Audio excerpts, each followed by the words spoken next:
Section 230 is in the Telecommunications Act. Section 230 applies to internet companies like Facebook and Twitter and Google. And if you own a website and have a comment section, it applies to you as well. Essentially, what Section 230 says is that internet companies cannot be held liable for someone coming to their website and putting information on their website that is not true if the internet companies are not actively seeking it, encouraging it, et cetera, et cetera, et cetera. Essentially, if you're a publisher, that is, you are responsible for the content, you oversee it, you edit it, you control it, you publish it, and you put something defamatory on your website, you can be sued. But if you're just an internet company where you let other people come put stuff up, you can't be held liable. And the president wants Section 230 repealed. Some members of Congress, Republicans and Democrats alike, frankly, want it rewritten because of what Twitter has been doing in particular, but to some degree Facebook as well, where these companies have taken down stuff other people have said, largely due to a left-wing outrage machine that has captured the media. The media in this country relentlessly hates Facebook.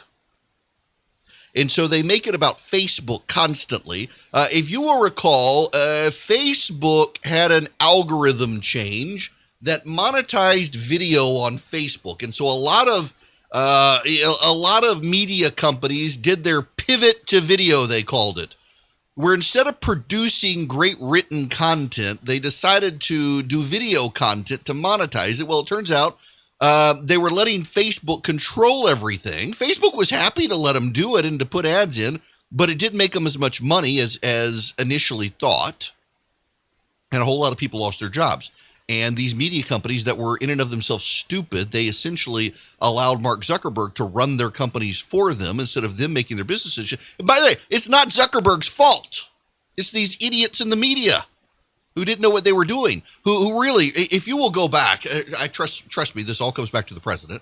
If you will go back in the day at the rise of blogs, you had the CBS News story about George W. Bush and the Air National Guard story. Dan Rather pushed this story. The whole story was BS. It was a fabricated document, and it was the bloggers at Powerline blog that really put them on the map. Great guys. And they exposed that it was impossible for a typewriter in the 1970s to have generated this document, that it was a Microsoft Word document. And Microsoft Word and computers, as we know them now, did not exist in the 1970s. Therefore, the whole thing was a fraud. Dan Rather lost his job, so did the producer. And for years, they've refused to acknowledge that they were played, they were had, because they wanted to believe it. Well, the idiots who did all of that were preening that, well, blogs will never amount to anything. And we have editors and we have checks. Well, despite your editors and your checks, you fell for a BS story. You got caught and people lost their jobs. And it was the bloggers who found you out.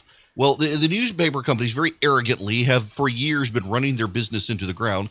You got all the problems with the New York Times, the Washington Post, Amazon, or Jeff Bezos has had to buy the Washington Post to save it. And these people are pissed at Mark Zuckerberg, who was trying to help them.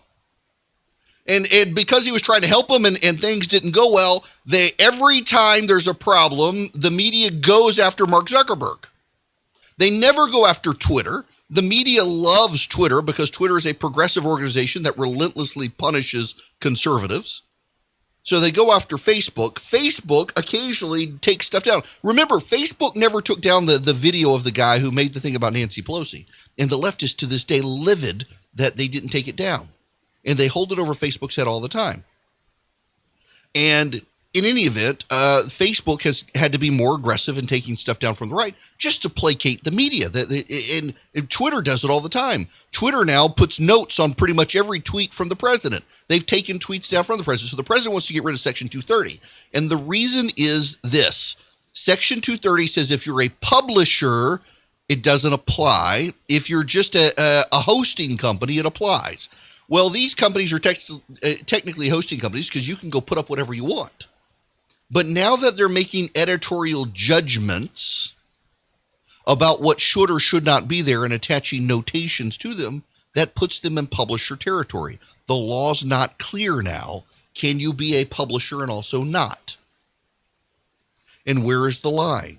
And these companies exist because of Section 230, and the president's mad as hell about it now. And so he wants Section 230 gone, and if he gets rid of Section 230, it's going to kill Facebook and Twitter and a host of other organizations and your local website. Your local website with a comment section would be destroyed because of Section 230 going away.